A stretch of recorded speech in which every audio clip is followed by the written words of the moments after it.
quero fazer uma oração entregando nossa vida, nosso coração a Deus, porque na verdade Ele é o único que pode resolver nossas situações. A verdade é que Ele é o único que pode nos tranquilizar. Os momentos mais difíceis da nossa vida, você vai ver que terapeuta não dá jeito, você vai ver que o melhor amigo só tenta te consolar, mas quem resolve mesmo, quem dá jeito mesmo, é Deus. Não desprezando todas as outras coisas. Se precisar de terapia, faça, por favor. É bom ter bons amigos, tenha, por favor. Tudo isso é muito bom, mas o que resolve? Eu decidi viver uma vida indo direto para o que resolve. Porque eu não sei se você já percebeu, a vida é muito curta. A gente era criança, adolescente faz pouco tempo, agora a gente já está cheio de cabelo branco. A vida passa muito rápido e você nem lembra quais foram as decisões que você tomaram que fizeram você viver o que está vivendo hoje. É por isso que eu prefiro começar orando, para colocar tudo que somos e tudo que temos nas mãos dele. E Ele vai fazer do jeito dele. Você acredita nisso? Senhor, nós te agradecemos nessa manhã. Não porque seguimos uma religião, mas porque nós acreditamos que Tu és o único que nos cobre de verdade. A sinceridade do nosso coração nessa manhã, de estarmos aqui, é porque queremos ouvir a Tua voz. Nós não precisamos ouvir mais um homem, não precisamos ouvir mais uma pessoa inteligente, nós precisamos ouvir o Espírito Santo nessa manhã. Nós precisamos ouvir uma direção que somente os céus podem nos dar. Fala conosco. Coloca a Tua palavra no nosso coração.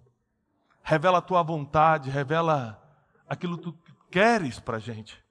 Protege nossos sonhos. Protege, Senhor, nossos objetivos. Protege, Senhor, os desejos do nosso coração, porque a Tua palavra diz que se confiarmos em Ti, Tu vai nos conceder os desejos do nosso coração. E cada um aqui tem um desejo diferente. Uns estão querendo uma restauração na família. Outros querem deletar o que se passou. Outros querem acertar daqui para frente. Outros querem resolver situações financeiras que já estão humilhantes. Cada um aqui, Senhor, tem algo para ser resolvido. E nós colocamos isso em Tuas mãos, porque no final das contas, só Tu mesmo pode resolver. Confiamos somente em Ti, toda a nossa esperança está em Ti, toda a nossa confiança está em Ti. Que possamos, nesta manhã, nos aproximar. Nós queremos nos aproximar. Esteja conosco. Te pedimos isso em nome de Jesus. Amém. Abra sua Bíblia, por favor, se você tem. No primeiro livro de Samuel, capítulo 18. Você já teve algum problema que uma pessoa armou contra você? Alguém já armou contra você? Alguém já teve essa situação? Alguém armou uma cilada, uma armadilha para você? Já aconteceu isso contigo? Acontece, né? A vida é impressionante. E às vezes quem arma contra você é justamente quem você já ajudou alguma vez. É ou não é?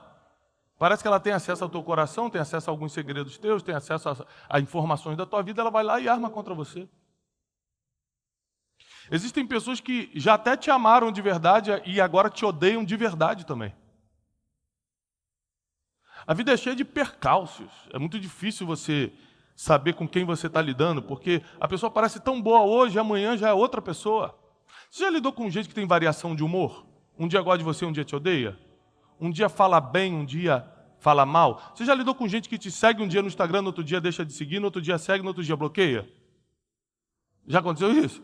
É impressionante. Você fala, o que eu fiz para essa pessoa deixar de seguir, depois bloquear, depois seguir de novo, depois de raiva bloquear de novo? O que está acontecendo? Não dá para você prever como são as pessoas. Cada um reage de uma forma, cada um faz de uma forma, cada um vive a vida que quer, essa é a verdade. Cada um vai criando o seu futuro emocional. Cada um vai criando o seu futuro financeiro. Cada um vai criando o seu futuro familiar em cima das decisões que vai tomando, dos comportamentos que vai tendo. E é muito difícil quando pessoas que deveriam te dar uma palavra de destino, pessoas que deveriam te proteger de alguma forma, são justamente as pessoas que começam a armar contra você. Eu recebo milhares de mensagens por dia nas redes sociais, gente falando assim, Tiago, a minha mãe é a que mais me persegue. Ela deveria me proteger. Tiago, o meu líder, meu guia espiritual, a pessoa que deveria me dar uma orientação foi justamente quem me enganou. Tiago, o meu pai, que deveria ser meu instinto de proteção, não só me abandonou, ele também abusou de mim. Eu recebo cada mensagem que eu Aí você entra em estado de choque quando percebe que as pessoas estão perdendo a esperança na humanidade porque os seres humanos erraram com ela num nível muito profundo. Quando você vê uma pessoa que está desistindo de tudo, não acha que é bobeira não, porque a gente fala assim, que bobeira essa pessoa, tem tudo e está falando que vai se matar. Tem tudo, menos a paz que ela precisava. Tem tudo porque ela tem um carro que você queria ter e você acha que tem tudo? Porque ela fez a viagem que você também sonhava, então você acha que ela tem tudo e não precisava ter vontade de se matar? As pessoas estão vivendo verdadeiros conflitos emocionais por causa do que pessoas próximas que deveriam proteger, deveriam dar incentivo, deveriam mostrar caminho, justamente armaram contra elas. E tem muitos motivos para uma pessoa resolver colocar uma armadilha para você. Existem muitos motivos pelo qual uma pessoa deixa de gostar de você e começa a odiar. Por exemplo, isso é tradicional, se você começar a melhorar de vida, é básico que as suas amizades mudem. Isso é básico. Por quê? Porque tem pessoas que não conseguem lidar com a sua nova fase e elas encontram um jeito de se sentir bem e o jeito de se sentir bem é te diminuindo. Há um tempo atrás eu fui no bairro onde eu fui criado, lá no subúrbio do Rio de Janeiro. E era à tarde, eu ia para um evento no Rio, passei na casa do meu pai, que mora no mesmo bairro até hoje. E eu estava andando na rua que eu fui criado. Passei em frente à casa de um vizinho que estava com o mesmo short, na mesma posição de 30 anos atrás. Fala, Tiagão! Falei, e aí, rapaz, como é que você tá? Ele, tá famosinho, né? Eu falei, não, estou trabalhando bastante. Não dá mais moral. Ele começou a fazer umas piadinhas. Eu falei, caramba. A pessoa está incomodada porque ela está no portão há 30 anos sem fazer nada. 4 horas da tarde, no sol de 40 graus do Rio de Janeiro, ele estava parado. Mas eu estou trabalhando. Então não adianta você ficar chateado com meus resultados. Mas essas pessoas não deveriam celebrar, puxa, cresceu aqui comigo, e agora cresceu. As pessoas não vêm dessa forma não, elas vêm pelo lado negativo. Você começa a crescer, elas começam a ficar contra você. Você casa bem, aí a pessoa fala, casar é uma furada. Muito melhor ser solteiro. Porque ela sonha em casar, mas quem casou foi você. Aí ela vai tentar denegrir o casamento, falar que não serve. Ou seja, as pessoas ficam atingidas por vários motivos. Elas ficam incomodadas até começar a sentir inveja por vários motivos. Mas tem um motivo que é o principal, que é o que eu vou pregar hoje. Esse é o motivo que, infelizmente, é inevitável. Não há nada que você possa fazer para evitar esse tipo de perseguição, armadilha, inveja. Mas é o principal motivo. O ódio mortal que as pessoas têm umas das outras vem geralmente disso aqui que nós vamos aprender hoje. E no primeiro livro de Samuel, capítulo 18, a partir do versículo 20, diz assim. Mas Mical, a outra filha de Saul, que era o rei de Israel na época, amava a Davi. Quem era Davi nessa época? Um aspirante, um menino estava começando, tinha derrubado Golias, ficou famosinho em Israel. Todo mundo começou a saber qual era o rosto dele, porque antes ele era só um pastorzinho de ovelhas, não tinha importância nenhuma, morava na periferia, que era Belém, a cidade de Belém. Ele começou a ficar um pouco conhecido, a filha de Saul começa a saber quem é ele, afinal de contas, ele fazia visitas esporádicas ao palácio para tocar harpa para o rei. Então, a menina se apaixona porque fala o seguinte, a Bíblia diz que Davi era bonito, é um cara bonito, é músico, toca bem, é guerreiro, já venceu um gigante, e tem acesso aqui ao palácio, estou apaixonada. Esse assunto chegou no ouvido de Saul.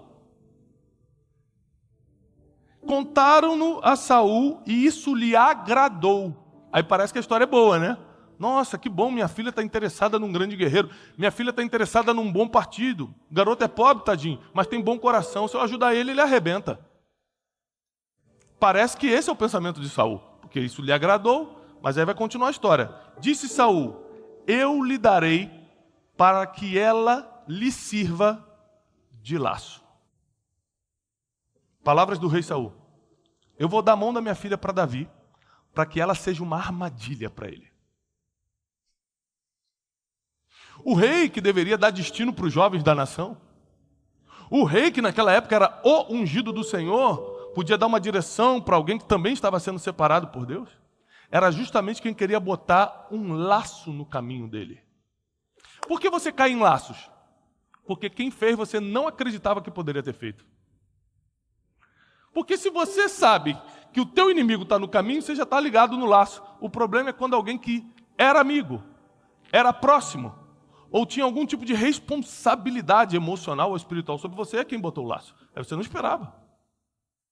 Davi não tinha a mínima ideia que o rei de Israel, que deveria ser um homem que servia a Deus e às pessoas, estava armando um laço para ele, não tinha ideia. Eu darei ela para que ela lhe sirva de laço, para que a mão dos filisteus venha a ser contra ele. Pelo que Saul disse a Davi, com esta segunda, porque ele tentou dar uma filha para Davi, Davi não aceitou.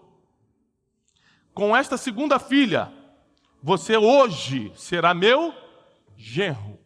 Ele deixa um plebeu virar nobre ao casar com a filha para poder armar uma armadilha, para poder fazer um laço contra ele. Eu vou começar a falar coisas que você precisa prestar muita atenção. A pessoa que começa a pensar em armar um laço contra você, em nome desse laço, ela começa a te dar uma oportunidade que você jamais teria.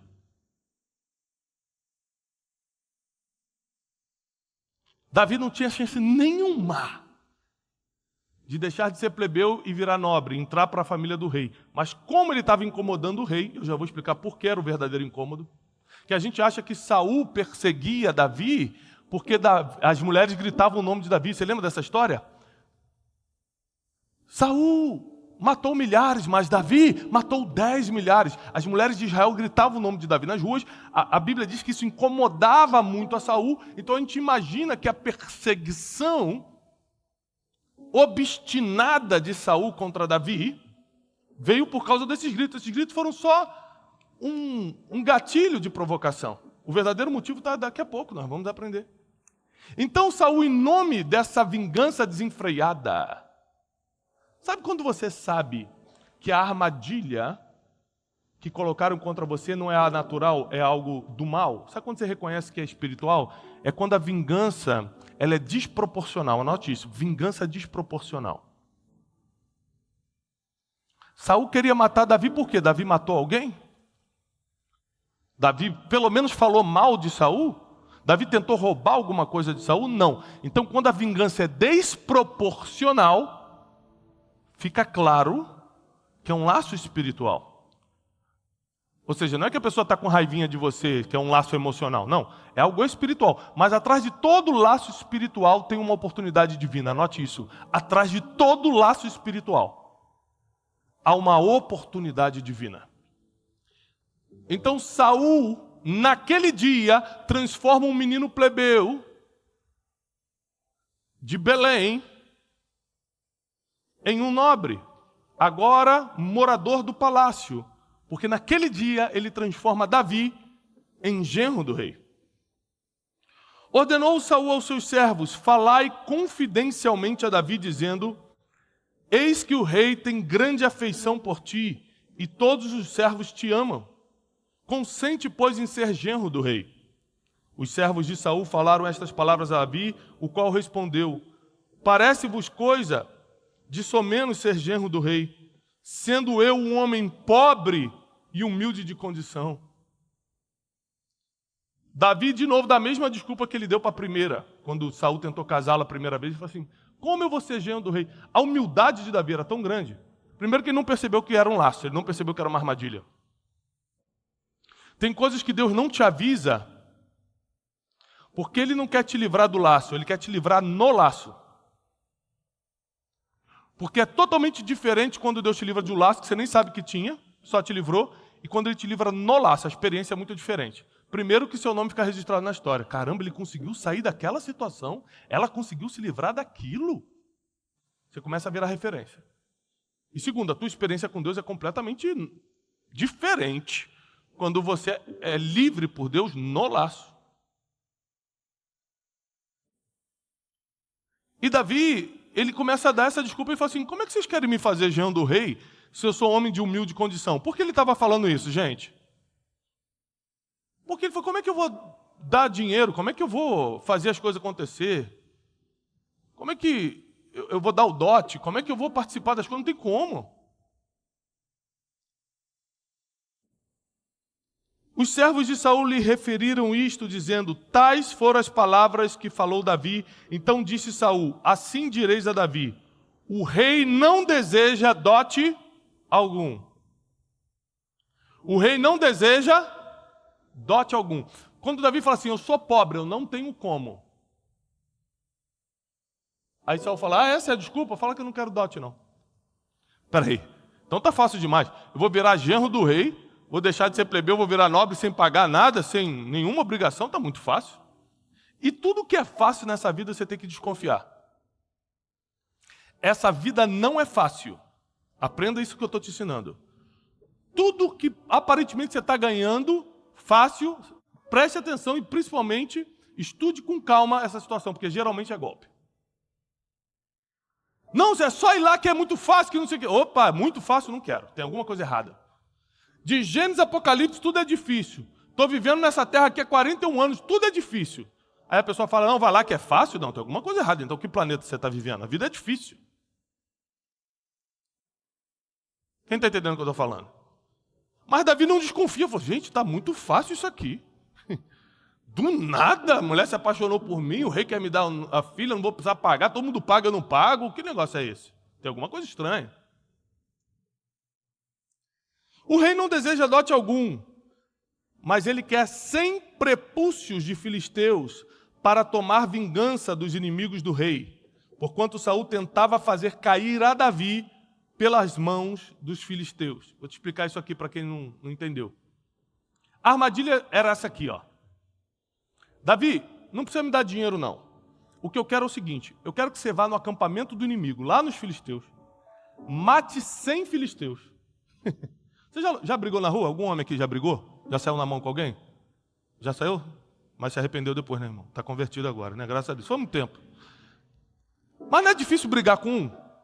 É ou não é? Imagina você ter que brigar com 100. Naquela época não tinha arma, não tinha pistolinha, não. Era na mão e na espada. Você mata 100. Outra coisa, você tinha que matar, derrubar os 100, baixar a calça do cara e cortar o prepúcio, que é a pele do órgão masculino. Ele queria 100 prepúcios. Quanto ele queria? 100. Falou, Davi, é o seguinte, não precisa dar dinheiro não. O rei falou o seguinte, que ele está querendo se vingar dos filisteus. Os filisteus fizeram muita maldade contra ele. Ele quer se vingar. Ele quer que você vá lá no exército inimigo, mate 100 e traga 100 prepúcios. Davi, tudo bem. Davi vai lá no exército inimigo. Ele vai caminhando para a armadilha, sem saber que o homem que deveria protegê-lo, que o homem que deveria dar destino para ele, estava armando um laço de morte. Nessa época, Saul ainda estava um pouco ético, porque depois Saul tenta cravar lança em Davi, tenta matar abertamente. Nessa época ele falou, não vai cair pela minha mão não, vai cair pela mão dos filisteus. Ou seja, não vou sujar minha mão de sangue não. Nessa época ele estava um pouquinho ético ainda. E Davi, sem saber sobre uma ordem do seu próprio rei, e Davi, do início ao fim, nunca quebrou o princípio da autoridade, nunca quebrou o princípio da honra. Uma das coisas que eu mais ensino para vocês é sobre princípios. Princípios não podem ser quebrados. Ninguém chega no sucesso, ninguém vive uma vida de paz e prosperidade nessa terra quebrando princípios. Ninguém. Vai ter que aprender os princípios e seguir. E Davi não quebrou esse princípio de autoridade e começou a caminhar debaixo da ordem do rei e foi lá para o acampamento dos inimigos. Naturalmente falando, o homem não tem como lutar como 100, então Saul fez uma matemática clara. Pronto. Ele vai morrer hoje. Davi volta para Saul, com 2 sacos na mão. Falou, Saul! Quando Saul vê Davi, já começa a ficar tremer. Falou, meu Deus. Davi traz 200 prepúcios. Quantos? 200, o dobro. Porque Davi também sempre seguiu um princípio que eu ensino muito no método Invest, inclusive. O princípio de fazer mais do que foi pedido. Te pediram um cafezinho, traz também um pão de queijo. Te pediram para lavar os vidros do carro, lava logo o carro todo e passa uma cera no pneu. Faz sempre mais do que é pedido. Você vai ver como você sempre vai ser o escolhido para o próximo trabalho, para a próxima promoção, você vai ver. Davi traz 200 prepúcios. Sabe o que acontece? A fama de Davi fica infinitamente mais forte do que a época que ele derrubou Golias. Porque agora um homem sozinho mata 200 e dobra a meta que o rei estabeleceu.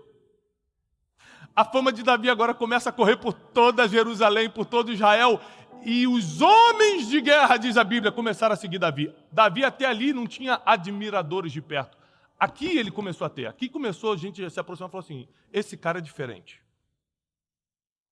Esse cara é diferente. Anote o que eu vou te ensinar agora. A sua armadilha vai virar sua promoção.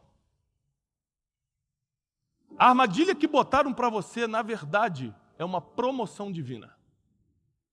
Os inimigos não têm ideia do que estavam fazendo quando começaram a me perseguir. Eu lembro quando eu quebrei, em 2014, algumas pessoas começaram a me perseguir muito. Mas pensa obstinadamente, uma vingança desproporcional. Uma vingança desproporcional. Eu nunca fiz nada contra esse senhor, por que ele está fazendo isso comigo? Por que eu estou falando isso? Por que eu estou inventando essa história? Porque eu lembro que eu comecei a dar palestras no início, em 2014, tentando me levantar, e essa pessoa ligava, ela descobria onde eu ia, ligava para a pessoa e falava assim, você sabia que ele está quebrado? Você sabia que ele está respondendo processo na justiça? Você vai deixar esse cara falar aí? Sabe o que eu tinha feito contra esse senhor? Nada! Nunca! E o cara ficou 1 ano me perseguindo, obstinadamente. Um dia eu recebo uma ligação para eu dar uma palestra no maior evento que eu já tinha falado na minha vida até então. Um evento para 10 mil pessoas. Eu não era conhecido quando eu recebi esse convite. Eu falei, cara, por que a pessoa está me convidando? Eu falei, olha, vai ser muita alegria eu ir, eu fico feliz. Posso só saber por que você está me chamando? Ele falou, olha, eu não te conheço. Mas eu recebi o fulano na minha casa e falou o nome desse cara, que era um líder. E ele falou tão mal de você. Mas ele te detonou tanto que a minha mulher que estava no quarto digitou o seu nome no Google e falou assim, vou procurar esse bandido. Vou ver, eu quero ver a foto desse bandido. E quando ela digitou meu nome no Google, apareceu um vídeo do YouTube, ela clicou.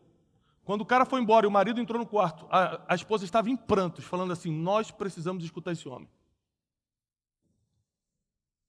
E uma grande situação foi revertida naquele dia, na vida deles, na família deles, por causa da mensagem que ela escutou. E eles eram responsáveis por um grande evento lá da cidade e me chamaram. Ou seja, sabe quem me apresentou para o maior evento que eu fiz até então, depois eu fiz maiores, mas naquela época, o meu maior inimigo. Ele armou uma armadilha para mim, que virou minha promoção. As pessoas pensam...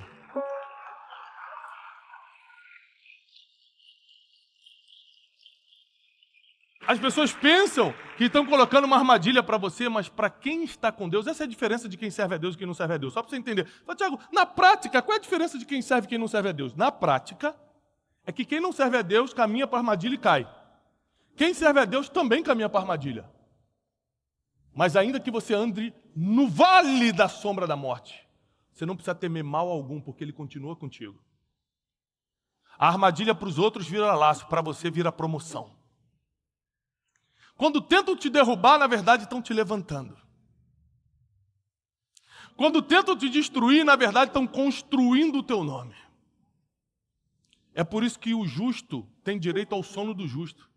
Tem gente que perde o sono, estão falando mal de mim, estão fazendo tal coisa, estão falando, calúnia, não sei o quê. O justo está dormindo, porque não importa o que falem de mim, porque não importa o que inventem de mim, porque não importa o que tramem contra mim, eu não temerei mal algum, porque Ele está comigo. E o laço que tentaram armar vira uma oportunidade divina para eu entrar no palácio. Davi começou a ficar muito conhecido em Israel. Nesse dia aqui, o povo começou a seguir. E a Bíblia diz, no versículo 28, E viu Saul e reconheceu que o Senhor era com Davi e que Mical, sua filha, o amava. Então Saul teve ainda mais medo de Davi e continuamente foi seu inimigo. Aqui é o verdadeiro motivo pelo qual as pessoas odeiam de verdade as outras. É pelo mesmo motivo que em Mateus 12:14, os fariseus se reúnem e começam a planejar para matar Jesus. Diz uma coisa, Mateus 12:14 diz assim, e os fariseus se reuniram e conspiraram para matar, para tirar a vida de Jesus. Essa vingança aqui é desproporcional ou não é?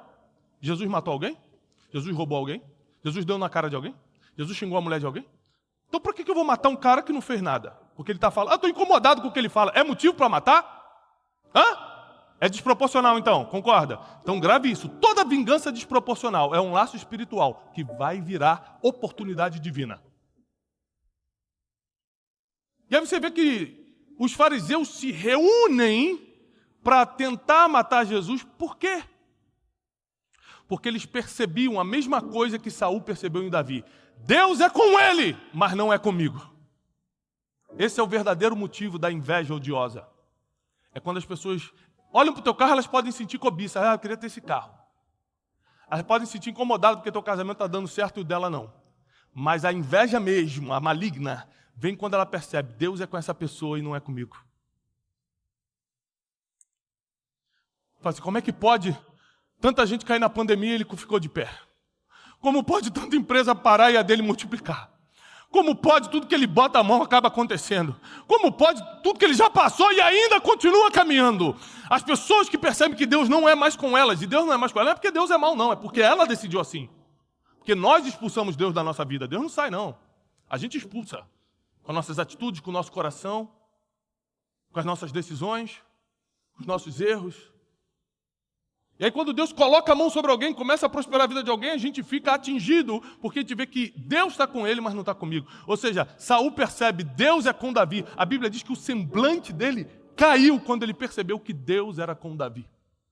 E aí ele decidiu ser inimigo para sempre de Davi. Ele falou, esse Davi nunca vai prosperar no meu reino. Esse Davi nunca vai ser nada no meu reino. Eu vou matar esse garoto de uma forma ou de outra. No início ele começou, vou tentar fazer cair pela mão dos filisteus. Outras vezes ele já estava mais ousado. Falava, Davi, toca uma harpa para mim. A Bíblia diz que ele pegava a lança e tentava cravar Davi na parede. Já estava descarado.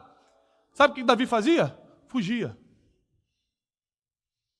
Fazia nada. Porque ele não se levantou contra a autoridade, mesmo quem queria matá-lo. Ele falou, ele pode tentar me matar, eu é que não vou tentar nada contra ele.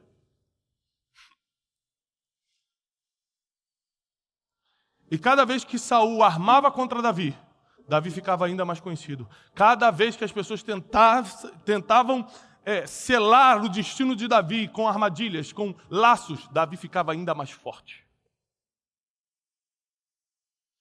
Por último, Saul reúne mais de 3.000 homens para perseguir um.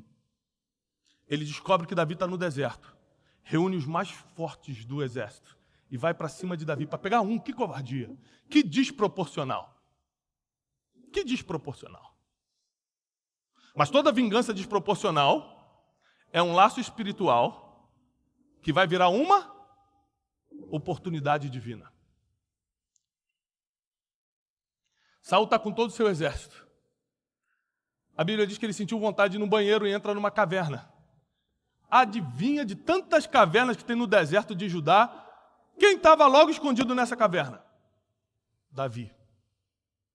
Saul está vulnerável, agachado.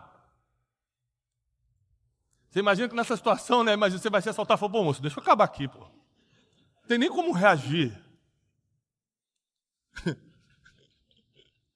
Né? Tem coisa que você fala, moço, não tem como esperar 2 minutos, eu vou entregar tudo, mas deixa eu acabar em paz. É um momento sagrado, ninguém me atrapalha, né? E Saul estava nessa situação. A Bíblia diz que Davi pegou um pedaço do manto de Davi, porque imagina que os reis usavam aqueles vestidão na época, ele corta um pedaço e se afasta. Saul não percebe que ele fez isso. A Bíblia diz que quando Davi faz isso, o coração de Davi pesou. Gente, isso aqui é muito profundo. O cara tá tentando matar, o cara tá com 3.000 homens para pegar ele, o cara já tentou cravar com lança, já tentou fazer ele cair na mão dos filisteus, e ele só porque cortou o vestido do cara, ele ficou com um remorso, ficou, não devia ter feito isso, gente. Deus do céu, o que eu fiz? A Bíblia diz que Davi ficou com o coração pesado e se arrependeu. Falou, quem sou eu para tocar nesse cara? Um cara que Deus levantou para ser rei de Israel, eu não vou me levantar contra ele não. Olha o coração de Davi. Deus sempre vai livrar dos laços quem tem coração puro.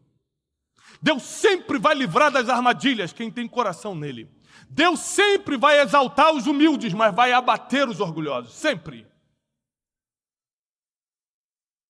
Então cuidado com os lados que você anda tomando. Porque Deus sempre vai ficar do lado mais fraco. Deus sempre vai ficar do lado do perseguido. Deus sempre vai ficar do lado do órfão e da viúva. Deus sempre vai ficar do lado daquele que não consegue se defender. Cuidado com os lados que você toma na vida. A Bíblia diz que quando Saul saiu, encontrou com todo o seu exército. Aqui. Era mais uma armadilha. E mais uma vez a armadilha vai virar promoção. Sabe o que Davi fez? Parece que Davi tinha feito curso de marketing. Davi vai para a ponta da caverna, o exército todo está ali e ele fala, meu pai, Saul. Saul vira e fala, é você, meu filho Davi. Porque a relação de amor e ódio é assim mesmo. Você já presenciou uma relação de amor e ódio? Cara, se botar na frente, uma pessoa mata a outra, mas também se der amor, eles vão ficar juntos e tal. Já viu isso? Que loucura. Ele fala, é você, meu pai, Saul. Ele Desculpa, Davi fala, meu pai, Saul. Ele fala, é você, meu filho Davi. Sim. Aí Davi ajoelha, faz reverência ao rei. Pega o pedaço do vestido e fala, aqui, olha. Hoje, Deus te entregou na minha mão. Imagina 3.000 homens, 3.000 fofoqueiros. Meu Deus! Hoje Deus te entregou na minha mão. Mas quem sou eu para tocar em você? Larga o laço, larga o lenço, larga o pedaço de pano. Aquilo se espalhou em Israel. Davi não é só forte não, Davi é bondoso, Davi é misericordioso, Davi é ético, Davi é um homem de Deus. Aí pronto, a fama de Davi. Cada laço que faziam para Davi virava fama. Cada armadilha que plantavam para Davi virava um upgrade, virava uma promoção. E eu declaro nessa manhã sobre a tua vida que toda armadilha vai virar promoção, que todo laço vai virar oportunidade divina para você viver e cumprir o teu propósito nessa terra. Nada será impossível para você. Deus vai fazer o que precisa ser feito na tua vida a partir de hoje. Deus vai fazer aquilo que Ele tem planejado e projetado no seu coração a partir de hoje. E todo laço, em nome de Jesus, está sendo desfeito na tua vida, nos teus negócios, na tua família. Toda armadilha está caindo por terra. Deus está desfazendo o laço do passarinheiro, diz a própria palavra. Ele vai endireitar teus caminhos e vai te alinhar com o destino que Ele planejou para você. Ele vai abrir portas que estavam fechadas. Por caminhos difíceis que às vezes você não entende, Ele vai usar esses caminhos para te colocar nos palácios. Declaramos isso em nome de Jesus e aqueles que creem, aplaudam ao Senhor. Paz e prosperidade. Deus te abençoe. Amém.